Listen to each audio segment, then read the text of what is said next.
This is just to get me to read more, hold me more accountable. I also like the idea of documenting what I read. For some reason, I just like it. Uh, just finished Kamala Harris, The Truths We Hold. The Truths We Hold. Did some note taking on it. Revised it. I really liked it. Next up, doing The Stranger, Albert Camus. I would bring it closer, but it'll white out. Oh no, there you go. There you go. Nobel Prize in Literature. It's a pretty short one. Easy one to crank out. Saw it on TikTok, saw it at Barnes & Noble for a while. Looks pretty interesting. Figured I'd pick it up. Why not? So I'm gonna crank this one out. Chapters are pretty short, so I'm just gonna read the translator's note, and then chapter 1 should be about like 20 pages. See where we go from there. Alright, let's bust it open. Albert Camus. Strange. Alright, translator's note. The stranger demanded of Camus the creation of a style at once literary and profoundly popular, an artistic sleight of hand that would make the complexities of a man's life appear simple. Despite appearances, though, neither Camus nor Mirasol, I don't even know, half these names, I'm going to butcher a lot of words. Camus nor Mirasol ever tried to make things simple for themselves. Indeed, in the mind of a moralist, simplification is tantamount to immorality. Indeed, in the mind of a moralist, simplification is tantamount to immorality, and Marisol and Camus are each other's moralists in their own way. Are each moralists in each other's own way. This is going to be a struggle to read for me, holy crap. What little Marisol says or feels or does resonates with all he does not say, all he does not feel, and all he does not do. The simplicity of the text is merely apparent and everywhere paradoxical. Camus acknowledged employing an American method in writing The Stranger, and the first half of the book in particular, the short, precise sentences, the depiction of a character ostensibly without consciousness, and in places the tough guy tone. Hemingway, Dos Passos, Faulkner, Kane, and others had pointed the way. There is some irony then in the fact that for 40 years the only translation available to American audiences should be Stuart Gilbert's Britannic rendering. His is the version we have all read, the version I read as a schoolboy in the Boondocks some 20 years ago. As all translators do, Gilbert gave the novel a consistency and a voice of all his own. Jeez. A certain paraphrastic earnestness might be a way of describing his effort to make the text intelligible, to help the English-speaking reader understand what Camus meant, in addition to giving the text a more American quality. I have also attempted to venture farther into the letter of Camus' novel, to capture what he said and how he said it, not what he meant. In theory, the latter should take care of itself. When Marisol meets old Salamano and his dog in the dark stairwell of their apartment house, Marisol observes, ooh, they threw some fucking... Elle était avec son chien. With the reflex of a well-bred Englishman, Gilbert restores the conventional relation between man and beast and gives additional adverbial information. As usual, he had his dog with him, but I have taken the Marisol at his word. He was with his dog, in the way one is with a spouse or a friend. A sentence as straightforward as this gives us the world through Marisol's eyes. As he says towards the end of his story, as he sees things, Salamano's dog was worth just as much as Salamano's wife. Such peculiarities of perception, such psychological increments of character are Marisol, It is by pursuing what is unconventional in Camus' writing that one approaches a degree of its still startling originality. In the second half of the novel, Camus gives freer rein to a lyricism which is his alone, as he takes Marisol, now stripped of his liberty, beyond sensation to enforced memory, unsatisfied desire, and finally to a kind of understanding. In this stylistic difference between the two parts, as everywhere, an impossible fidelity has been my purpose. No sentence in French literature in English translation is better known than the opening sentence of The Stranger. It has become a sacred cow of sorts, and I have changed it. In his notebooks, Camus recorded the observation that the curious feeling the son has for the mother constitutes all his sensibility. In I'm going to butcher so many of these words. In Sartre, in his explanation de El Stranger, because that's The Stranger, goes out of his way to point out Marisol's use of the child's word mammon, when speaking of his mother. To use the more removed adult mother is, I believe, to change the nature of Marisol's curious feeling for her. It is to change his very sensibility.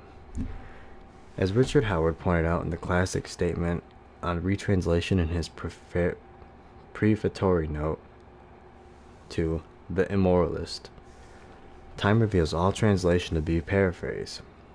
All translations date, certain words do not.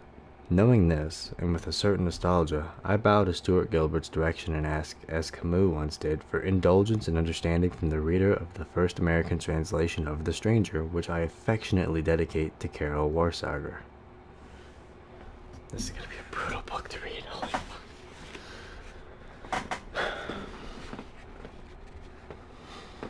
The special circumstances under which this translation was completed require that I thank my editor at Knopf, Judith Jones, for years of patience and faith.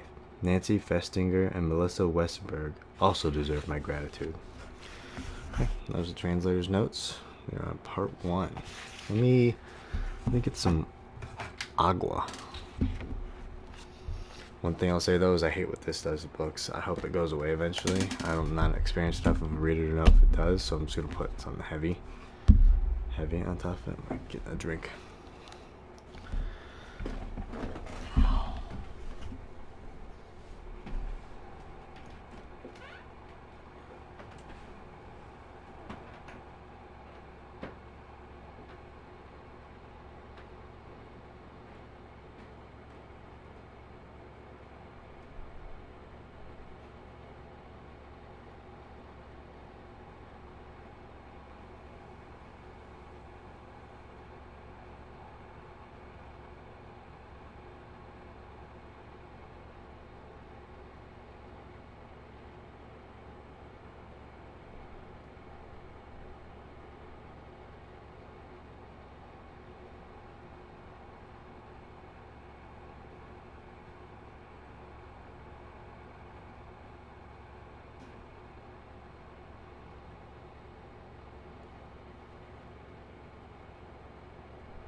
Okay. Back to it.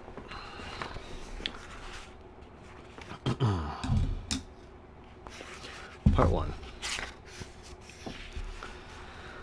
Maman died today. Yesterday maybe. I don't know. I got a telegram from the home. Mother deceased, funeral tomorrow, faithfully yours. That doesn't mean anything. Maybe it was yesterday. The old people's home is at Marengo, about 80 kilometers from Algiers. I'll take the 2 o'clock bus and get there in the afternoon. That way I can be there for the vigil and come back tomorrow night. I asked my boss for 2 days off, and there was no way he was going to refuse me with an excuse like that. But he wasn't too happy about it. I even said, "It's not my fault. He didn't say anything." Then I thought I shouldn't have said that. After all, I didn't have anything to apologize for. He's the one who should have offered his condolences. But he probably will day after tomorrow, when he sees I'm in the morning. For now, it's almost as if Mammon weren't dead. After the funeral, though, the case will be closed, and everything will have a more official feel to it. I caught the 2 o'clock bus. It was very hot. I ate at the restaurant at Celeste's as usual. Everybody felt very sorry for me, Celeste said. "You only have one mother." When I left, they walked me to the door. I was a little distracted because I still had to go up to Emmanuel's place to borrow a black tie and an armband. He lost his uncle a few months back. I ran so as not to miss the bus. It was probably because of all the rushing around, and on top of that the bumpy ride, the smell of gasoline, and the glare of the sky and the road, that I dozed off. I slept almost the whole way. And when I woke up, I was slumped against a soldier who smiled at me and asked if I'd been traveling long. I said, "Yes," just so I wouldn't have to say anything else. The home is 2 kilometers from the village. I walked them. I wanted to see Mammon right away, but the caretaker told me I had to see the director first. He was busy, so I waited a while. The caretaker talked the whole time, and then I saw the director. I was shown into his office. He was a little old man with the ribbon of Legion and Honor on his lapel. In his lapel. He looked at me with his clear eyes. Then he shook my hand and held it so long I didn't know how to get it loose. He thumbed through a file and said, "Madame Marisol came with us 3 years ago. You were her sole support." I thought he was criticizing me for something, and I started to explain, but he cut me off. "You don't have to justify yourself, my dear boy. I've read your mother's file. You weren't able to provide for her properly. She needed someone to look after her. You earn only a modest salary, and the truth of the matter is, she was happier here." I said, "Yes, sir," he added. "You see, she had friends here, people her own age. She was able to share things from the old days with them. You're young, and it must have been hard for her with you."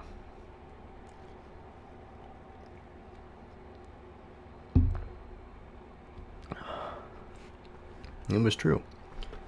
When she was at home with me, Mammon used to spend her time following me with her eyes, not saying a thing. For the first few days she was at the home, she cried a lot, but that was because she wasn't used to it.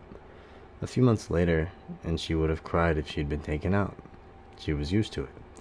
That's partly why I didn't go there much this past year, and also because it took up my Sunday, not to mention the trouble of getting to the bus, buying tickets, and spending 2 hours traveling.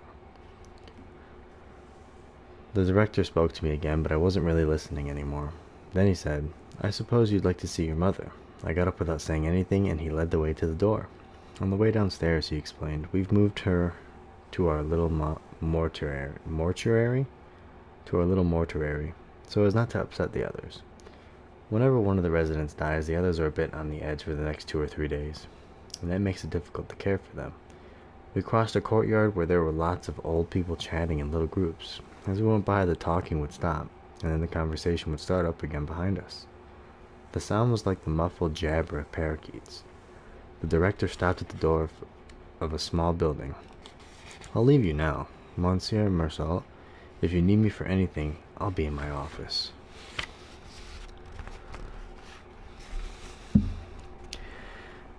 As is usually the case, the funeral is set for 10 o'clock in the morning. This way you'll be able to keep vigil over the departed. One last thing. It seems like your mother often expressed to her friends her desire for a religious burial. I've taken the liberty of making the necessary arrangements, but I wanted to let you know. I thanked him. While not an atheist, Mama had never in her life given a thought to religion. I went in. It was a very bright, whitewashed room with a skylight for a roof. The furniture consisted of some chairs and cross-shaped sawhorses. 2 of them, in the middle of the room, were supporting a closed casket. All you could see were some shiny screws, not screwed down all the way, standing out against the walnut-stained planks. Near the casket was an Arab nurse in a white smock, with a brightly colored scarf on her head.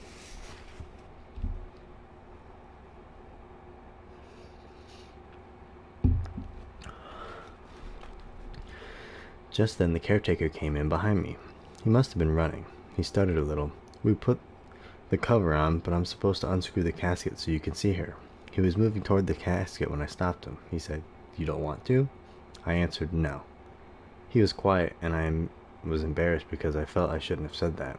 He looked at me and then asked, "Why not?" Without criticizing, as if he just wanted to know. I said, "I don't know." He started twirling his mustache, and then without looking at me again, he said, "I understand." He had nice pale blue eyes and a reddish complexion. He offered me a chair and then sat down right behind me. The nurse stood up and went toward the door. At that point, the caretaker said to me, "She's got an abscess." I didn't understand, so I looked over the nurse and saw that she had a bandage wrapped around her head just below the eyes, where her nose should have been. The bandage was flat. All you could see of her face was the whiteness of the bandage. When she'd gone, the caretaker said, "I'll leave you alone." I don't know what kind of gesture I made, but he stayed where he was behind me. Having this presence breathing down my neck was starting to annoy me. The room was filled with beautiful late afternoon sunlight. 2 hornets were buzzing against the glass roof. I could feel myself getting sleepy. Without turning around, I said to the caretaker, "Have you been here long?" Right away he answered, 5 years, as if he'd been waiting all along for me to ask. After that, he did a lot of talking. He would have been very surprised if anyone had told him that he would end up a caretaker at the Marengo home. He was 64 and came from Paris. At that point, I interrupted him. "Oh, you're not from around here?" Then I remembered that before taking me to the director's office, he had talked to me about Mammon. He told me that they had to bury her quickly because it gets hot in the plains, especially in this part of the country. That was when he told me that he lived in Paris and he had found it hard to forget it. In Paris, they keep vigil over the body for 3, sometimes 4 days. But here you barely have time to get used to the idea before you have to start running after the hearse. Then his wife had said to him, "Hush now. That's not the sort of thing to be telling the gentleman." The old man had blushed and apologized. I stepped in and said, "No, not at all. I thought what he'd been saying was interesting and made sense." In the little mortuary, he told me he'd come to the home because he was destitute. He was in good health, so he offered to take on the job of caretaker. I pointed out that even so he was still a resident. He said no, he wasn't. I'd already been struck by the way of I had already been struck by the way he had of saying they, or the others, and less often the old people, talking about the patients when some of them weren't any older than he was. But of course it wasn't the same. He was the caretaker, and to a certain extent, he had an authority over them.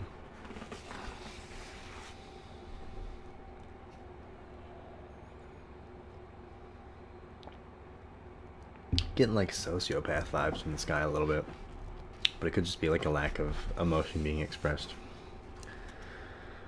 Or it could just be an awkward dude. Just then the nurse came in. Night had fallen and suddenly darkness had gathered quickly above the skylight. The caretaker turned the switch and I was blinded by the sudden flash of light.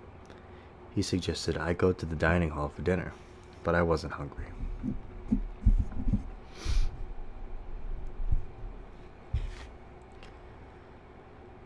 Then he offered to bring me a cup of coffee with milk.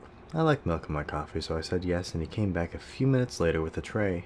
I drank the coffee, then I felt like having a smoke, but I hesitated, because I didn't know if I could do it with Mammon right there.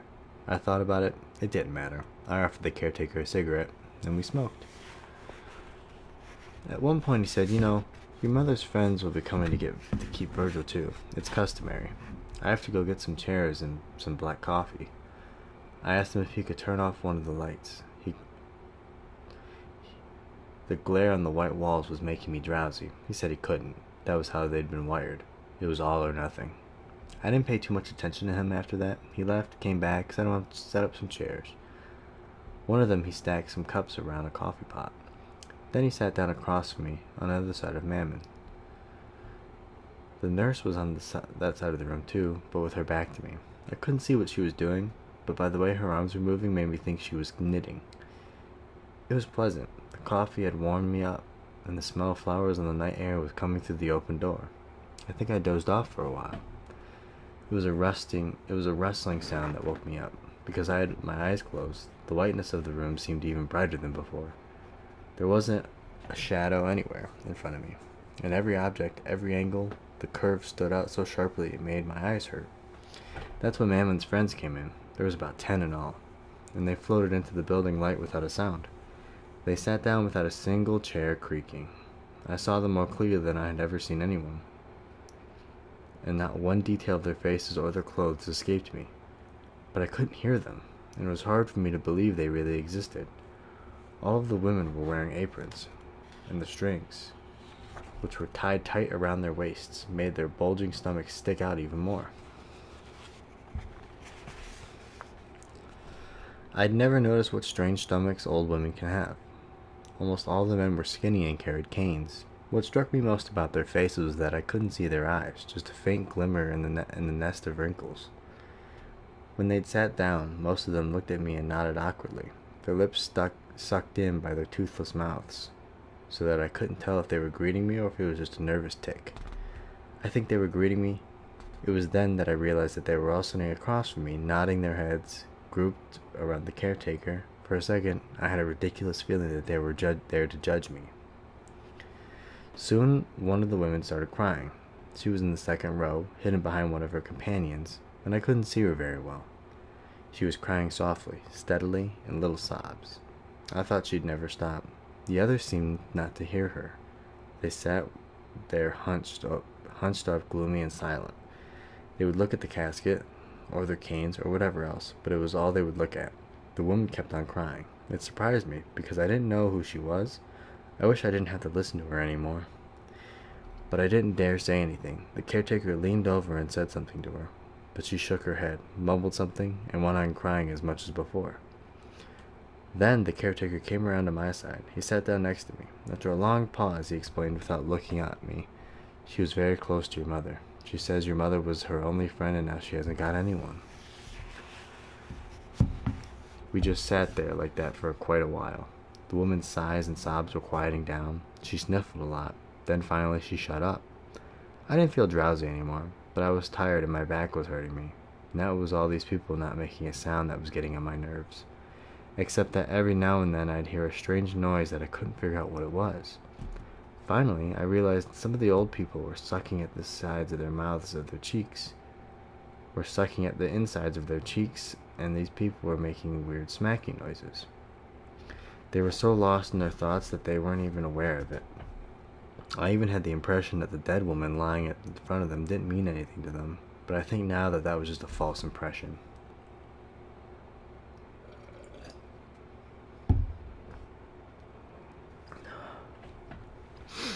We all had some coffee, served by the caretaker. After that, I don't know anymore. The night passed. I remember opening my eyes at one point and seeing that all the old people were slumped over asleep except for one old man, with his chin resting on the back of his hands wrapped around his cane, who was staring at me as if he were just waiting for me to wake up. Then I dozed off again. I woke up because my back was hurting more and more. Dawn was creeping up over the skylight. Soon afterwards, one of the old men woke up and coughed a lot. He kept hacking into a large checkered handkerchief, and every cough was like a convulsion. He woke the others up, and the caretaker told them that they ought to be going. They got up. The uncomfortable vigil had left their faces ashen-looking. On their way out, to much of my surprise, they all shook my hand, as if that night during which we hadn't exchanged as much as a single word had somehow brought us closer together. I was tired. The caretaker took me to his room, and I was able to clean up a little. I had some more coffee and milk, which was very good. When I went outside, the sun was up. Above the hills that separate Marengo from the sea, the sky was streaked with red, and the wind coming over the hills brought the smell of salt with it. It was going to be a beautiful day. It had been a long time since I'd been out in the country, and I could feel how much I'd enjoy going out for a walk if it hadn't been for Mammon. But I waited for the courtyard, under a plane tree. I breathed in the smell of fresh earth, and I wasn't sleepy anymore. I thought of the other guys at the office. They'd be getting up going to work about this time. For me, that was always the most difficult time of day. I thought about those things a little more, but I was distracted by the sound of a bell ringing inside the buildings. There was some commotion behind the windows. Then everything quieted down again. The sun was now a little higher in the sky. It was starting to warm my feet. The caretaker came across the courtyard and told me that the director was asking for me. I went to his office. He had me sign a number of documents. I noticed that he was dressed in black with pin-striped trousers. He picked up the telephone and turned to me. "The undertaker's men arrived a few minutes ago. I'm going to ask them to steal the casket. Before I do, would you like to see your mother one last time?" I said no. He gave me the order to the telephone, lowering his voice. "Vigak, tell the men they can go ahead." After that, he told me he would be attending the funeral, and I thanked him. He sat down behind the desk and crossed his short legs. He informed me that he and I would be the only ones there, apart from the nurse and on duty. The residents usually weren't allowed to attend funerals. He only let them keep the vigil. "It's more humane that way," he remarked. But in this case, he'd given one of the mother's old friends, Thomas Perez, permission to join the funeral procession. At that, the director smiled. He said, "I'm sure you understand. It's a rather childish sentiment, but he and your mother were almost inseparable. The others used to tease them and say, 'Perez has a fiancée.' He'd laugh. They enjoyed it. And the truth is, he's taking Madame Marisalt's death very hard. I didn't think I could rightfully refuse him permission, but on the advice of our visiting physician, I did not allow him to keep the vigil last night."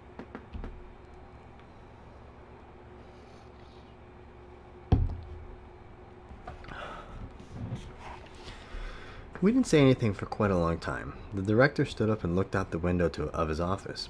A moment later, he said, "He was the priest from Marengo already. He's early." He warned me that it would take at least 3/4 of an hour to walk to the church, which is in the village itself. We went downstairs. Out in front of the building stood the priest and 2 altar boys. One of them was holding a censer, and the priest was leaning toward him, adjusting the lengths of its silver chain. As we approached, the priest straightened up. He called me my son and said a few words to me. He went inside. I followed. I noticed right away that the screws on the casket had been tightened and that there was 4 men wearing black in the room. The director was telling me that the hearse was waiting out in the road at the same time. I could hear the priest beginning his prayers. From then on, everything happened very quickly. The men moved toward the casket with a pall. Paul? The priest, his acolytes, the director, and I all went outside. A woman I didn't know was standing by the door. "Monsieur Marisol," the director said. I didn't catch the woman's name. I just understood that she was the nurse assigned by the home. Without smiling, she lowered her long, gaunt face. Then we stepped aside to make the way for the body. We followed the pallbearers and left the home. Outside the gate stood the hearse. Varnished, glossy, and oblong, it reminded me of a pencil box. Next to it was the funeral director, a little man with a ridiculous get-up and an awkward, embarrassed-looking old man. I realized that it was Monsieur Perez. He was wearing a soft felt hat with a round crown and a wide brim. He took it off as the casket was coming through the gate. A suit with trousers that were corkscrewed down around his ankles, and a black tie with a knot that was too small for the big white collar of his shirt.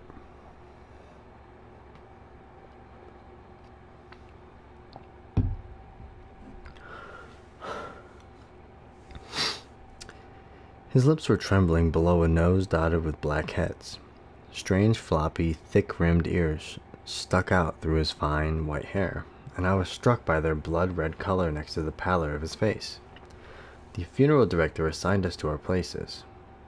First came the priest, then the hearse. Flanking it, the 4 men. Behind it, the director and myself, and bringing up the rear, the nurse and Monsieur Perez. The sky was already filled with light. The sun was beginning to bear down on the earth, and it was getting hotter by the minute. I don't know why we waited so long before getting underway. I was hot in my dark clothes. The little old man, who had put his hat back on, took it off again. I turned a little in his direction and was looking at him when the director started talking to me about him. He told me that my mother and Monsieur Perez often used to walk down the village together in the evenings, accompanied by a nurse. I was looking at the countryside around me, seeing the rows of cypress trees leading up to the hills next to the sky, and the houses standing out here and there against the red and green earth. I was able to understand Mammon better. Evenings in that part of the country must have been a kind of sad relief. But today, with the sun bearing down, making the whole landscape shimmer with heat, it was inhuman and oppressive. We got underway. It was then that I noticed that Perez had a slight limp. Little by little, the hearse was picking up speed and the old man was losing ground. One of the men flanking the hearse had also dropped back and was now even with me. I was surprised at how fast the sun was climbing in the sky. I noticed for quite some time the countryside had been buzzing with the sound of insects and the crackling of grass. The sweat was pouring down my face. I wasn't wearing a hat, so I fanned myself with my handkerchief. The man from the undertaker said something to me then which I missed. He was lifting the edge of his cap with his right hand and wiping his head with the handkerchief with his left hand at the same time. I said, "What?" He pointed up at the sky and repeated, "Pretty hot." I said, "Yes." A minute later he asked, "Is that your mother in there?" Again I said, "Yes." "Was she old?" I answered. "Fairly." Yes. Was she old? I answered, "Fairly," because I didn't know the exact number. After that he was quiet. I turned around and saw old Perez about 50 meters behind us. He was going as fast as he could, swinging his felt hat at the end of his arm. I looked at the director too. He was walking with great dignity, without a single wasted motion. A few beads of sweat were forming on his forehead, but he didn't wipe them off. The procession seemed to me to be moving a little faster. All around me there was still the same glowing countryside flooded with sunlight. The glare from the sky was unbearable. At one point, we went over a section of the road that had just been repaved. The tar had burst open in the sun. Our feet sank into it, leaving deeply shiny pulp exposed. Sticking up the top of the hearse, the coachman's hard leather hat looked as if it had been molded out of the same black mud. I felt a little lost between the blue and white of the sky and the monotony of the colors around me. The sticky black of the tar, the dull black of all the clothes, and the shiny black of the hearse, all of it. The sun, the smell of leather and horse dung from the hearse, the smell of varnish and incense, and my fatigue after a night without sleep was making it hard for me to seek or think straight. I turned around again. Perez seemed to be way back there, fading into the shimmering heat. Then I lost sight of him altogether. I looked around and saw that he'd left the road and cut out across the fields. I also noticed there was a bend in the road up ahead. I realized that Perez, who knew the country, was taking a shortcut in order to catch up with us. By the time we rounded the bend, he was back with us, but then we lost him again. He set off across the country once more, and so it went on. I could feel the blood pounding on my temples.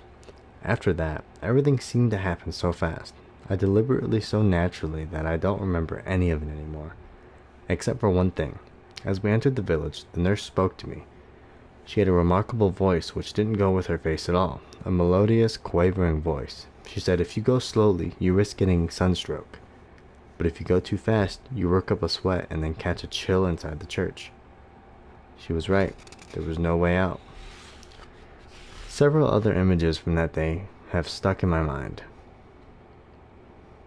For instance, Perez's face when he caught up with us for the last time, just outside the village.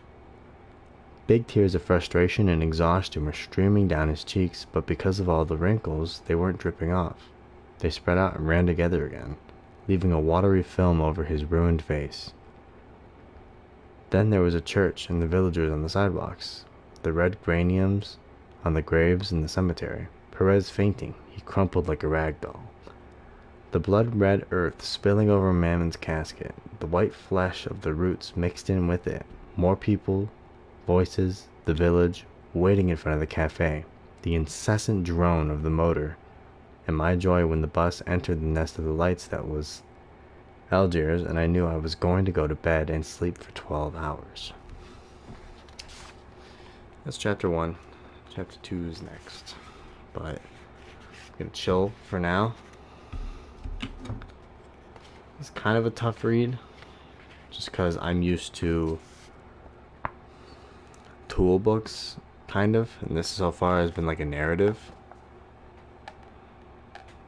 So it's a little harder for me to keep up with. A lot of illustrations, imagery, stuff like that. Exaggerated details I'm not used to. Like, I read the Kamala Harris book. I read the Gaslighting book. The God Delusion. Some why vegan, a bunch of vegan essays. Free Will Explained. And then the Gospel of John. I think those are the only ones I've read. And none of them are like stories. They're just kind of explanations of things. So this is so far coming out to be a story. So I gotta kind of lock in a little more and take more patience in reading it, which I should be doing anyways. But that was chapter 1. I'm gonna go to bed now. I'm exhausted. But thanks for watching.